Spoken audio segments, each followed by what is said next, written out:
The abyss is silent.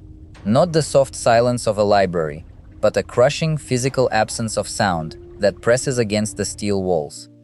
300 meters below the surface of the North Sea, where sunlight has never touched the water, a man lies motionless in a narrow tube. His name is Eric. His chest rises and falls. He is asleep. The air he breathes is a dense cocktail of helium and oxygen, so thick it makes his voice a metallic squeak. The temperature inside his chamber hovers just above freezing. Outside that porthole, the water pressure is 30 times what it is at sea level, enough to implode a human lung in less than a heartbeat. Yet Eric's face is relaxed. His breathing is deep and rhythmic. This is the paradox of the saturation diver. He lives where every instinct screams certain death, and he sleeps through it. His body no longer fights the pressure. It has surrendered. His tissues are saturated with inert gas, dissolved into his blood and fat, until his internal pressure matches the crushing weight of the ocean. Step outside this chamber into the water, and he wouldn't feel a thing. But if something were to fail, a sudden loss of pressure, a crack in the seal, his blood would boil. Literally, the gases would fizz out of solution like a shaken soda bottle. Death would follow in seconds. So how does a human being learn to exist in a place where a single mistake means the end? What does a man feel when his home is a cold steel capsule on the ocean floor, breathing recycled gases for weeks on end? Cut off from the sky, from the sun, from every natural rhythm of life. How do you eat, sleep, and work in an environment that demands absolute perfection every second of every day? This is the invisible world of commercial saturation diving, and it's unlike anything you've ever imagined. If you are drawn to stories of people operating at the very limits of human endurance, where engineering and raw instinct collide, then these are the tales worth staying for. We're about to descend into that world, hour by hour, breath by breath. Let's pull back now, 12 hours before Eric's silent slumber. The real story begins on the surface. The deck of the dive support vessel heaves under a gray Norwegian sky. Wind whips across the steel platform, carrying the smell of salt and diesel. At the center of the ship sits a massive complex of white-painted pressure chambers, the saturation system. It looks like a cluster of industrial boilers, connected by thick piping and humming with the constant low-frequency drone of compressors. This is home. For 28 days at a time, this windowless labyrinth is where Eric and his team will eat, sleep, and live, under pressure, never once returning to the surface atmosphere until their rotation is complete. Inside the living chamber, the morning routine begins. Eric's eyes open in the dim reddish glow of a safety lamp. The space is cramped, bunks stacked 3 high, every surface covered in soft padding to prevent injury in case of a sudden platform motion. The air tastes faintly metallic, heavy with helium. His first conscious act is a habit drilled into him by 1,000 mornings. He glances at the digital depth gauge above the hatch. The green numbers read the same as they did the night before. Pressure stable. No alarms. The steel cocoon held. He swings his legs over the edge of the bunk and places his bare feet on the cold metal floor. Stretching is a deliberate, careful process. His joints ache from weeks of living in this compressed atmosphere, his muscles stiff from the constant low-level tension. Every movement here requires intention. A thrown punch would feel like a dream in slow motion. He shuffles to the small communication panel and presses the talk button, his voice emerging as a high-pitched warble through the helium. Morning control. Diver 1 checking in. The answer crackles back, translated by electronics into something resembling normal speech. Copy, Eric. Medical check-in 10. Breakfast is on the way through the lock. Breakfast. Food enters their world through a small medical lock, a pressure transfer pod that acts as an airlock for objects. Hot oatmeal in a sealed container, a vacuum-packed portion of fruit, a thermos of tea. The tea is a ritual. The heat spreads through his chest, a rare sensory anchor in this world of constant chill and artificial light. No fresh air, no bird song, only the constant hum. The hours before the dive are filled with quiet precision. Gear checks are not brief glances. They are slow, methodical prayers. The hot water suit hangs heavy by the outer lock, its network of internal tubes carrying warm water from the surface to protect against the 4°C water outside. Every coupling is inspected, every hose traced. The dive helmet, a fiberglass shell with a sealed faceplate and communication wires, gets cleaned with obsessive care. A single scratch on the glass can cause catastrophic failure under pressure. Life here balances on these small mercies. Then comes the transfer to the dive bell. The bell is a spherical chamber, just large enough for 2 men and their equipment, painted white and bristling with gas cylinders. It's the elevator that will carry Eric from the relative safety of the living complex down to the work site on the seabed. As he crawls through the connecting trunk, the pressure clamps seal behind him with a final echoing clang. The space is even tighter now, knees pressed against his partners, the external world reduced to a circle of thick acrylic portholes. The crane lifts the bell from its cradle. Eric feels the shudder through the metal walls, the brief sickening swing as it clears the deck. Then the descent begins. The winch groans. The light outside fades from gray to green to an absolute black that swallows the entire universe. The only sound now is the hiss of gas regulation and the slow, steady beat of the monitoring systems. Through the intercom, the voice of the dive supervisor taps directly into his ear. Passing 100 meters. All parameters nominal. Eric acknowledges with a blink and a word, his eyes fixed on the altimeter. The depth increases. The cold seeps deeper, the metal shell creaking as the pressure outside rises. He breathes. He waits. The bell drops deeper, into a darkness so complete it feels solid. But the real test hasn't even started yet. That begins when the hatch opens. The locking wheel spins. The hatch groans open, not with the metallic clang of shallow water engineering, but with a slow, muffled compression release. The pressure here, at the bottom of the bell, equalizes with the sea outside, but it's not an invitation. It's a warning. Beyond that circular portal, the ocean is not blue. It is not green. It is a black so total it absorbs every photon of light from the bell's external lamps. A darkness that doesn't just hide the world, it erases the very concept of distance. Eric pulls his helmet into place. The neoprene seals his face, the flow of gas hissing louder now, a familiar rhythm that becomes an extension of his own breath. He checks his umbilical, the twisted bundle of hoses and cables that delivers his breathing mix, his hot water for the suit, his communications, his life. One final confirmation with the supervisor, a crackling voice in his headphones that feels like the only thread connecting him to the world of air and light. Then he swings his legs through the hatch. The cold hits first, not a gradual chill, but an instant, violent theft of warmth. At 300 meters, the seabed is a constant 4 degrees Celsius. The hot water suit, a network of tubes circulating warm water from the surface through the umbilical, fights a losing battle. It keeps the core alive, but the extremities, the fingers, the toes, the edge of the jaw, they go numb within minutes. Eric's boots meet the steel grating of the bell stage. The water is so dense with salt and pressure that it feels thick, almost viscous, as he pushes off and descends the last few meters to the pipeline. The worksite is an industrial cathedral. A lattice of yellow steel, valves, and gauges sprawls across the seabed, illuminated by the harsh white cones of dive lights.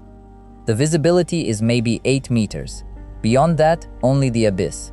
Sediment, fine as powdered lead, coats everything. One wrong fin kick and a cloud of silt blooms, turning the water into a suffocating fog that takes minutes to settle. Eric's breathing is a deliberate, mechanical act now. The helium in the heliox mix makes his voice high and distorted. But here, at the worksite, words are few. Communication is a series of hand signals, nods, the sharing of tasks forged through hours of joint workload. This is the reason they are here. A flange that needs aligning. A valve that must be replaced. Bolts the size of a man's arm, tightened by hydraulic tools that shudder through the water with a low-frequency vibration you feel in your chest. The work is physically brutal, but not in the way terrestrial labor is. Every motion is slowed by the dense medium. Every tool feels heavier, yet buoyancy fights you. The diver is an astronaut on a planet that wants him dead, his life balanced on a razor's edge of gas pressures and thermal equilibrium. But the real battle doesn't happen in the muscles. It happens inside the skull. Deep below, the brain itself is under assault. The extreme pressure alters the behavior of the nervous system. Signals travel differently through the helium-saturated synapses. There's a phenomenon known as high-pressure nervous syndrome, a creeping tremor that begins in the hands. A subtle shake at first, barely noticeable. But it's the harbinger of worse. Dizziness, nausea. Lapses in judgment so slight that you don't realize you've made a mistake until your partner pulls you back. The brain is trying to function in an environment it was never designed for, and it is slowly, silently being pushed to its limits. Eric knows this. He monitors himself constantly, a detached observer inside his own body. He scans for the tremor. He tests his own cognition with simple tasks, counting the turns of a wrench, running a mental checklist. The supervisor on the surface watches gas levels, video feeds, voice response times. They are the outer circle of defense. The inner circle is Eric's own discipline, his ability to override the primal scream of his nervous system and say, "I am in control." But that control is an illusion, a thin film of professionalism stretched over an ocean of fatigue. And fatigue is the true adversary here. It accumulates silently, like the helium saturating his tissues. It doesn't announce itself with pain. It manifests as a delayed blink, a moment of confusion staring at a pressure gauge, a sudden desire to just sit down on the seabed and rest. But there is no rest. The clock is ticking, the gas reserves are finite. The thermal battery of the suit is draining, and the sea, as if sensing vulnerability, begins to stir. The current picks up, a gentle push at first, then a persistent invisible hand trying to sweep him off the pipe. The umbilical pulls taut, a constant reminder of the slender tether connecting him to survival. Then comes the moment. A shadow passes overhead. The surface, 600 feet above, is experiencing a squall, and even here, at the bottom of the world, you can feel its anger. The bell, suspended from the ship, starts to heave up and down on the swell, and suddenly the seabed is no longer a silent workplace. It is a pendulum. Eric feels the pressure change in his ears before the supervisor's voice cuts through. "Stand by for bell movement. Brace." The seabed drops away for a split second as the swell lifts the ship, and then the bell yanks him upward. Not far, maybe a meter, but a meter is enough. A sudden ascent of even a small distance at these depths can cause catastrophic pressure fluctuations in the diver's tissues. The supervisor must react instantly, bleeding off gas from the bell's ballast to keep it stable. The tension in the voice over the comms is sharp and electric. The umbilical strains. Eric grabs the pipe, locking his legs around the steel. His focus narrows to a single point. Hold on. This is the hidden peril of saturation diving. The sea is never truly still, and the interface between the surface and the seabed is a constantly flexing elastic band. The bell, the ship, the diver, they are all connected in a chaotic dance of physics. And while the engineering is designed to handle this, the human body is not. The body registers every jerk as a threat. The heart rate spikes, the breathing quickens, but the training kicks in. Eric's voice, squeaky with helium, crackles through the intercom. Steady. I'm holding. The swell passes. The bell stabilizes. The sediment settles back into its ancient slumber. The quiet returns, deeper now, broken only by the rhythmic hiss of his own breathing. The tremor in his hands is slightly more pronounced. The cold has seeped deeper into his bones. The shift is not over, but the first real test has been passed. He has faced the mechanical threat of the moving bell, the physiological assault of the pressure, and the silent encroachment of fatigue. But the true measure of a saturation diver is not how they handle one jam. It is how they handle the cumulative pressure of hours, of days, of weeks spent in this hyperbaric prison. And Eric still has 6 hours left in this shift. Then another shift tomorrow, then weeks of decompression. The mind must learn to partition itself, to store the fatigue in a locked compartment and only open it when the work is done. But there is another hidden threat lurking, one that even training cannot fully counter. It lives in the very gas that keeps him alive. Oxygen under pressure becomes toxic. The dive tables and gas mixes are calculated with razor precision to avoid oxygen poisoning, but the margin for error is terrifyingly thin. One malfunctioning valve, one miscalibrated gas blender on the surface, and the convulsions would start without warning. Underwater, alone in the dark. That is the nightmare that every diver carries weightless in their chest. Eric checks his wrist display. Gas mix within range. Carbon dioxide scrubbers nominal. Battery at 60%. He signals to his partner. Back to work.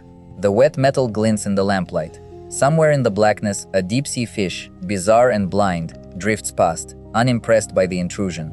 The pipeline that these men are building will carry hydrocarbons across a continent's edge, a testament to human ambition and the absurd lengths we will go to sustain our world above. But right now, none of that grand purpose matters. What matters is the next bolt, the next breath, the next minute. The abyss does not care about your mission. It only offers pressure and cold and darkness, and the diver must answer with something infinitely more fragile: endurance. But endurance, like the gas he breathes, is a resource that depletes. And the deepest, most deceptive form of depletion is not physical. It is the erosion of the psyche. After weeks of living in the chamber, after countless descents into the black, the boundary between the real and the remembered blurs. The mind plays tricks. The hiss of the gas begins to sound like voices. The flicker of a distant light becomes a phantom shape. This is the realm known as the rapture of the deep, a narcosis that comes not from nitrogen, but from the sheer existential weight of the environment. It is a slow corrosion, one that the diver must fight with rigid routine and human connection. And it was about to test Eric in a way he never expected. The gas hiss in his helmet shifted, a whisper. Eric froze. Auditory illusion, the brain hunting patterns. Then, clear, his name, in his daughter's voice. 28 days. His chest ached to reply. This was the real danger, not the cold or the black, but the hunger to believe. A diver who answers never resurfaces. He forced his eyes shut, breath shuddering. Routine. One bolt, the next minute, and the next, until the surface light touched his face. The abyss remained below. He surfaced.